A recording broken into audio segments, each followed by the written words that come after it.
Good morning, guys. So, ayan na nga. Mag-start ng ating umaga. So, ano mong ginagawa is, so, ayan. Maghihilamos muna tayo.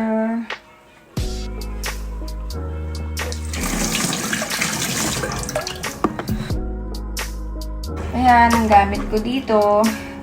Super lamig na tubig yung pinanghihilamos ko. Tapos, itong simple na moisturizing facial wash.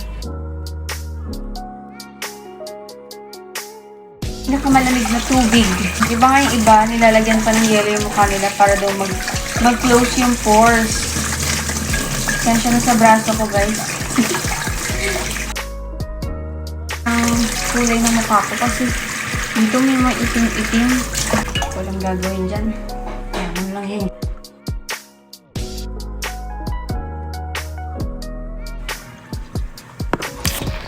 So, ayan. Dali na natin itong nakaipit. Ganda ng simple kay panghilamos. Nakaka-fresh.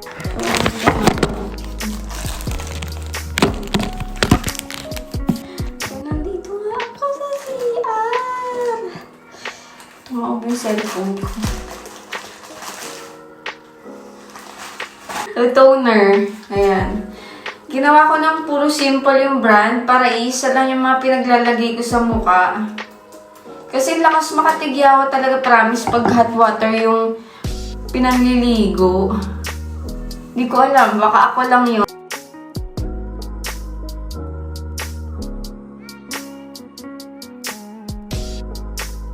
Tapos, hintayin ko na siya matuyo. Medyo tuyo na siya. Lagyan na natin itong Hydrating Light Moisturizer. Kaya maganda naman to. Sabi kasi dito, 12 hours moisturization. Hindi ko alam. Basta, lagay lang ako para lang di mag-dry.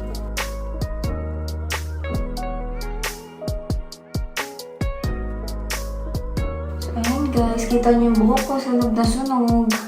Kasi nga, ako nang pagupitan yan. Tapos pakulayan. Madali lang ako umakyat. So, kinuha ko lang tong isa pang nilalagay ko sa mukha. Nirecommend lang to sa akin ng isang nurse dito na ay, okay nga itong gamitin. Tayo na si Trevor. Nasa hagdan na. Panay takbo talaga ako kasi nga ang bilis umakyat nito. Sumusunod talaga. So, ilagay na nga natin tong hyaluronic acid. 3% lang naman siya. Pero diba, syempre, pag inaraw-araw mo, feel ko meron naman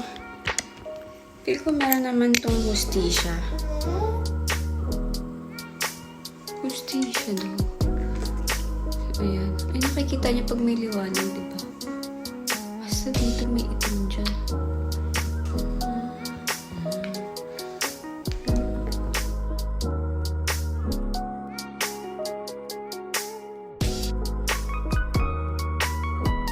Sobrang dami kong ginagawa. Hindi ko na nais sarili ko. Ganyan lang. Yan yung pinaka-last ang ilalagay ko sa pagmumukha ko. So, tayo ko lang siya matuyo. Kaya guys, natuyo na siya. Ang ganda niya sa skin. Ang soft niya sa balat. Tapos, hindi siya malagkit. Okay. Yun lang. So, mga mamshis, ang usual ko talaga na ginagawa pag gising ko sa umaga ay bumabangon ako agad para i-prepare yung baon ni Tristan, yung i-breakfast niya, tapos yung i-breakfast din ni Trevor. Pagkatapos nun, pag paalis na si Tristan, papakainin ko na si Trevor. So, after ko siya pakainin, dun pa lang ako makakapaghilamos, makakapag-toothbrush, etc. After kong gawin yun, saka na ako aakyat ulit ngayon sa kwarto and ayusin yung higaan namin. So, ayan, ayusin natin yung higaan. So, ang next na gagawin ko ay ibababa ko na yung mga bottle ni Trevor at akin ang huhugasan. So, ayan, tara. Ang galing ni Trevor. Ang galing ni Trevor. Put it back. Very good. Very good. Put it back. Very good. Close the door. Close na. Close na. Come on na. Pagdas na patuyin yung bote niya, hindi natin ng tubig. 5 ounce lang ang dinidede ni Trevor. Tapos, napasobrahan ko lang ng konti, mga 5.50 kasi nga samahan ko siya ng vitamins. So, nakalagay naman dito sa vitamins niya, pwede siyang ihalo sa milk. Ayan yung vitamins niya dito. Well, baby. Ayan. 5 ml. Ayan. Halo ko lang. Hindi ko yung kinakalimutan dahil mahalaga ang vitamins ng baby. Halo-halo ko na siya, saka ko lalagyan ng milk. Ayan. Mama. Mama. 1, 2, 3, 4, 5. Usually, binibigay ko siya sa kanya yung milk after niya maligo. Since di siya makaligo ngayon dahil barado yung bathtub namin. Ibubuhos ko pa ito mamaya, saka siya pwede maligo. So, since gutom na siya, padidiin ko muna. So, habang nagmi-milk si Trevor, gagawa muna ako ng aking breakfast. So, ang breakfast ko lang ay bread with Nutella, tapos isang basong tubig. Hindi ako masyado nag-rice kapag may pasok si Tristan. Kasi mas gusto kong may kasabay kumain. Pero nilulutuan ko sila ng rice. Yung baon niya, rice, ganyan. Si Trevor din, almusal niya, fried rice. Pero kapag day off niya, ayun, mas nagluluto ako ng pang breakfast. Hotdog, itlog, ganyan, sinangag. Pag nandyan siya.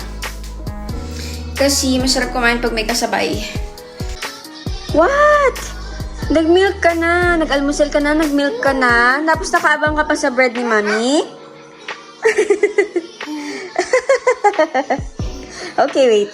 So yun, kain muna ako, balikan ko ulit kay mamaya.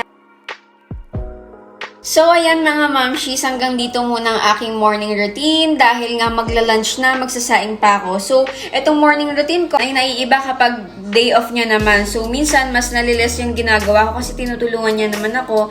Tapos, kapag day off niya din, yun, nakakapag-exercise din ako. So, ibang-iba ang aking morning routine kapag weekend. Gagawan ko ulit siya ng panibagong video. So, yun lang naman. Next time na yung mga ibang routine ko, ayan, kapag lunch or kaya hanggang evenings. Usually, ang ginagawa ko lang naman kapag tanghali ay, yun nga, magsasaing, magluluto. Tapos noon, maya-maya antukin na siya, matutulog na.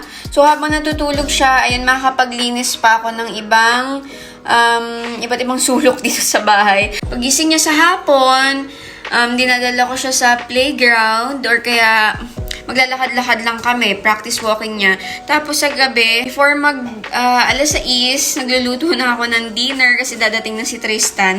Pagdating niya, kakain kami ng dinner, tapos konting movie lang, and then, ayun, papahinga na. And thank you again for watching, and don't forget mag-like dyan and mag-subscribe. Thank you so much. Bye-bye!